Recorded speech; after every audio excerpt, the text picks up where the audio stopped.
Hi everyone. Today I would like to discuss James Joyce The Dead. It is a famous short story published in Dubliners and the publication date is 1914. It is one of the greatest short stories ever written by James Joyce. The Dead is included in his famous short story collection Dubliners and it is the last one among them. It is an interesting story. Now let's look into the characters. The main character is Gabriel Conroy. He is the main character and he plays an important role in it. Kate Moken and Julia Moken comes next. They are his aunts. Then Mary Jane Moken, the niece of the two sisters. Lily, the caretaker's daughter. Then Greta Conroy, Gabriel's wife, is another important character. Then comes Mr. Brown, Freddie Malins, and Mrs. Malins. These three are the remaining characters in the short story. Now let's look into the plot summary. The story centers around Gabriel Conroy, a teacher and a part time book reviewer. It is through his thoughts that we get an idea of almost all the characters in the short story. And he is very interesting character. He is a gentle soul. At the beginning of the short story, we are at an annual Christmas party hosted by his two aunts, Julia and Kate. Mr. and Mrs. Conroy arrives to the party a bit late, but they are excitedly welcomed by the two aunts and their niece, Mary Jane. It is winter time in Ireland. It is the time of Christmas and it is snow everywhere. Our characters, Gabriel Conroy and his wife, comes to the party through the snow. So there is the caretaker's daughter Lily who comes to take off the coat of Gabriel Conroy. And they have some kind of a exchange, communication with each other. So Lily addresses him, "Oh, Mr. Conroy," and he asks him how she is doing. Then she gives a very negative remark generally upon men. This actually irritates Mr. Conroy to a great extent. He was very much upset by this. Coming to the household of his two aunts, Julia and Kate, they are now old and they have an younger niece. Her name is Mary Jane. So, this girl used to live with them and she knows how to play a piano, and she was the main center or the center of attraction of the party that day. Anyway, our Mr. Conroy is very much baffled by the comment or the kind of remark he got from the caretaker's daughter, and he is upset about it. At the same time, he has some thoughts about the speech he has to give. As a teacher and a person who is a book reviewer, he had included some academic references in his speech, and he is very much worried how people will be taking it or whether he will be getting good comments from them. He is worried all about his speech. So we have all the thoughts that is passing through the mind of Mr. Conroy, and through him we are coming to know about almost all the characters in the story. The party is going on with singing, dancing, waltz, and music performance of Mary Jane. The two aunts and Greta Conroy is having a conversation where Gabriel Conroy is passing some comments upon his wife. He says that she will be happy if he let her go out in the snow. And she says that he won't let her wear the clothes she likes. So the conversation goes on, and it also imprints some remarks upon the heart of Gabriel Conroy that the kind of behavior that his wife shows towards him affects him to a great extent. There is an old man called Mr. Brown who is a friend of the two ladies who comes to the party. Gabriel Conroy is having a good time with him. Later comes a turn in the story where a lady called Miss Ivers comes to the party. She is a friend of Gabriel Conroy and she knows him very well. During their dance, she asks him who is GC. GC is, of course, Gabriel Conroy. She asks so because Gabriel Conroy used to write a column in the Daily Express during Wednesdays. She refers to this and she mocks at him by calling him West Briton. West Britain is a term used to call to the people who are supporters of British control over Ireland. Gabriel denies this.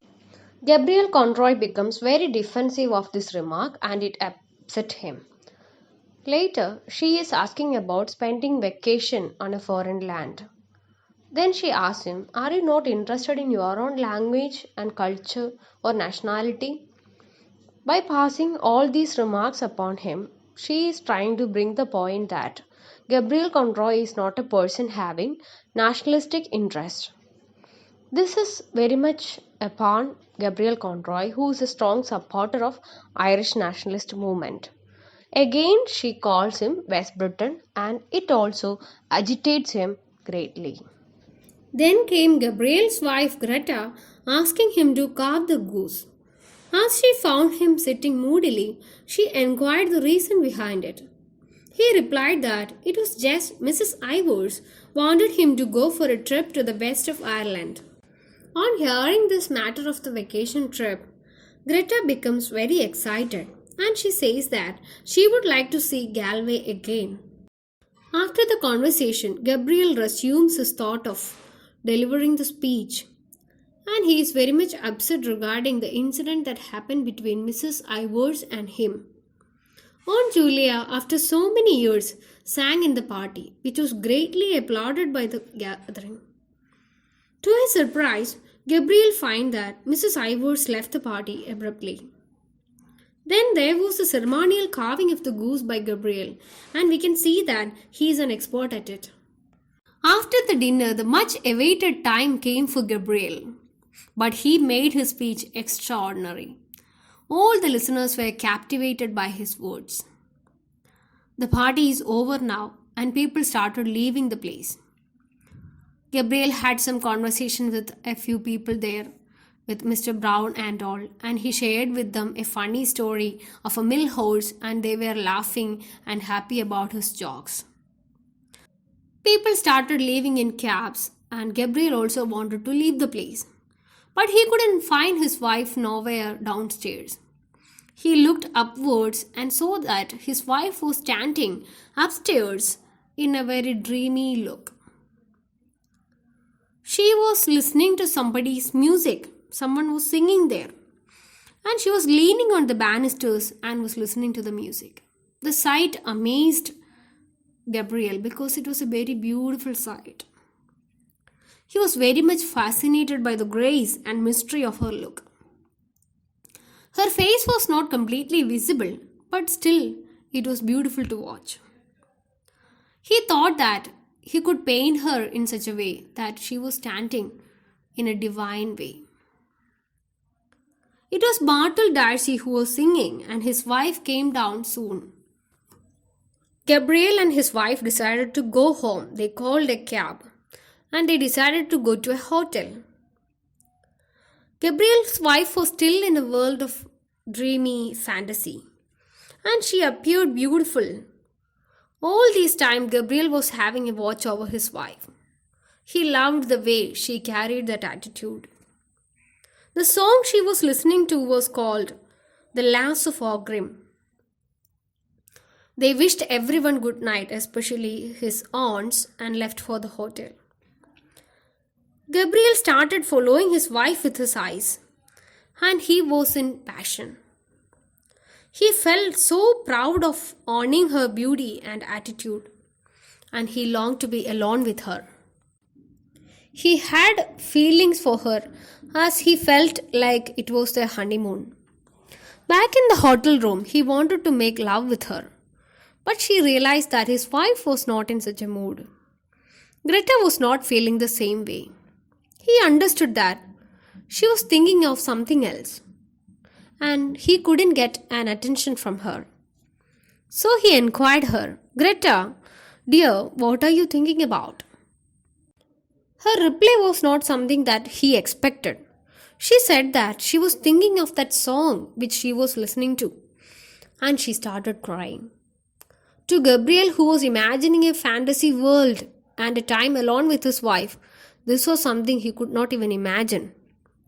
This reaction puzzled him. Then Greta told him about her love affair when she was a teenager.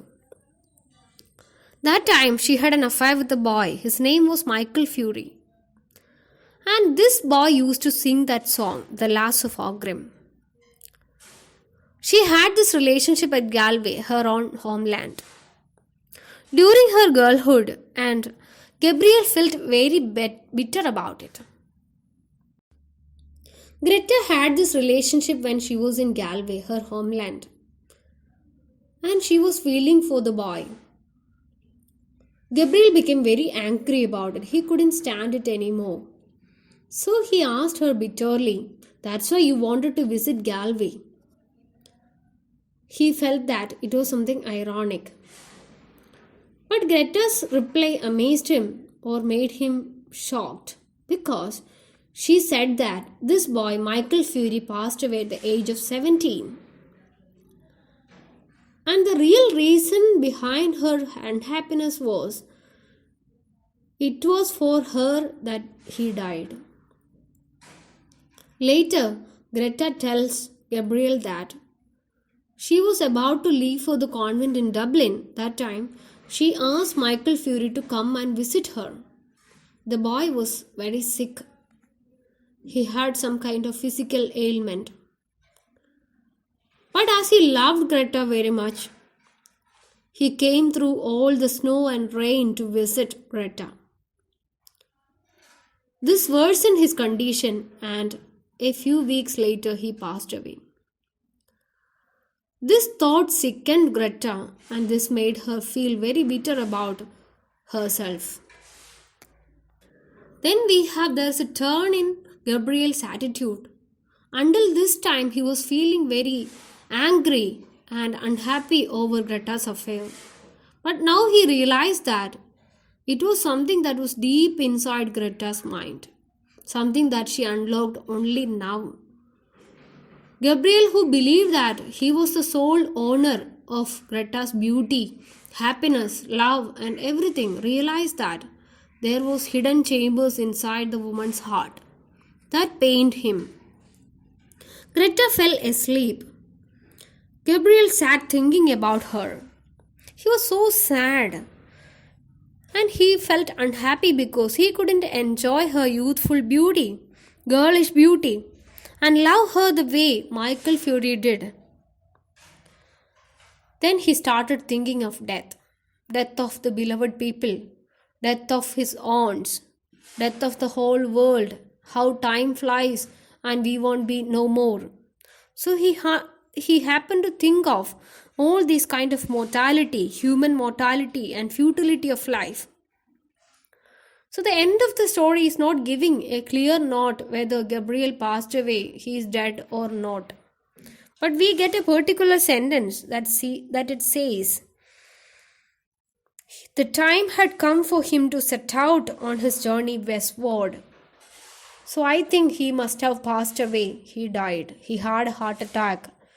Maybe stemming from his realization that his wife was someone else's love at a time, and he couldn't own that beauty, that love, though he was a husband. That pained him, and that might have brought his death. So that is the end of the story. So this is the summary. Now let's look into the major themes in the short story The Dead by James Joyce. We can see there are a number of different themes clearly interwoven in the short story. The major theme, as the very title suggests, is death. And it can be the physical death as well as emotional death of people. In the whole story, we can see the climate is very hostile. It is cold and snowing everywhere. Towards the end of the short story, we can see the main character himself dies. We can interpret it as his death. It might be his emotional death, but still we can see that there is no longer life. The only person who lives in the story is Michael Fury, but he is really dead. But through the songs and in Greta's heart, he is still alive. And the thought of Michael Fury being a lover of Greta makes Gabriel also feel envious towards him. So we can say, in a way, it is only the dead one who is really alive, and all the other people in the story are dead, intellectually, emotionally, socially, or at least in their lives. Then we can see paralysis as a main theme. As I told earlier, the climate is very hostile and it is very snowy everywhere. And we can see a kind of passivity in everything. The cabs, the traveling, and people who are having some kind of social engagements, they are also leading a life of paralysis. Towards the end of the story, the main character also dies, or we can interpret it like a paralysis.